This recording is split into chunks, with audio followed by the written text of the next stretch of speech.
And I thought Falcon was bad, but no, these two are worse in my opinion.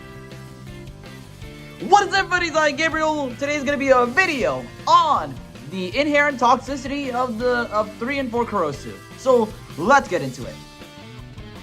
So from what we saw of 3 and 4 Kurosu in Beyblade X Season 3, they're very arrogant and toxic in a way. Their father gets away with it because he kind of doesn't get away with it, but this video is strictly about 3 and 4 Kurosu. They're being enabled this behavior of being arrogant and they have a superiority complex is what I'm saying. Superiority complexes aren't bad for characters. In fact, it can make some characters so unlikable that you root for their dismay or root for their demise when it comes to or getting knocked down, getting humbled. And that's what happened in episode 6 of Beyblade X Season 3, but I'll get to that when I get to that. So let's just talk about the 2 times that I can tell off the top of my head of their inherent arrogance. And for the help to actually get these things right, I actually pulled out my scripts of the episodes that I actually brought this up with, which was Beyblade X Season 3, Episode 3, and then Beyblade X Season 3, Episode 5.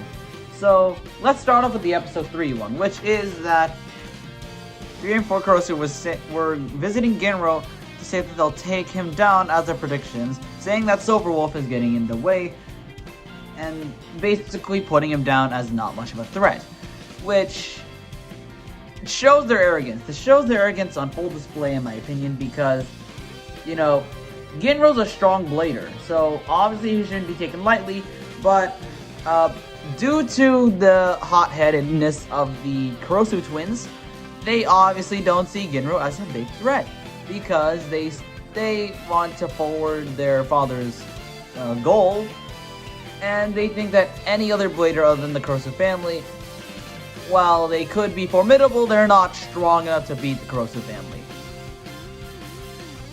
Their arrogance gives them a big head, and it especially backfires when one of the siblings is battling someone, like specifically Kurosu 4 or 4 Kurosu, where she lost against Ginro because of her big head.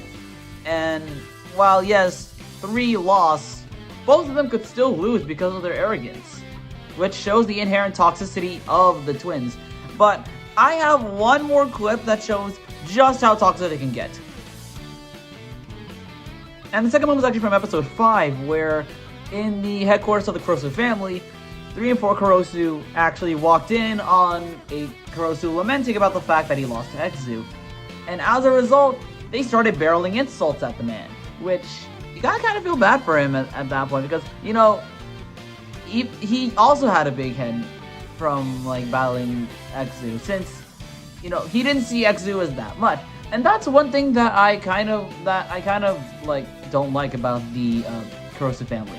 They get big heads just when they think they're gonna win, and then Exu just starts humbles them.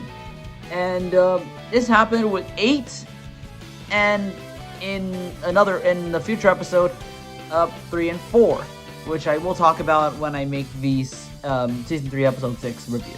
So, anyways, back to what I was saying. Their arrogance really shows here, or actually no, the toxicity really shows here, in that they think that 8 is not worthy, and they're just calling 8 weak. They're calling 8 weak, insulting him about how he lost Exu, stuff like that. And it also just shows the inherent toxicity of the 2 siblings. From this point in time, I feel like those 2 are my least favorite Beyblade X characters, which I didn't really have a least favorite until these 2 came along. I would have said Pakun was my least favorite, but that would just be like for show, because I don't really hate Pakun.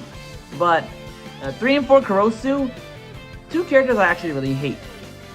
But anyway, guys, that's it. Thank you guys so much for watching. Don't forget to subscribe to the channel. Tune in next time. Goodbye, folks.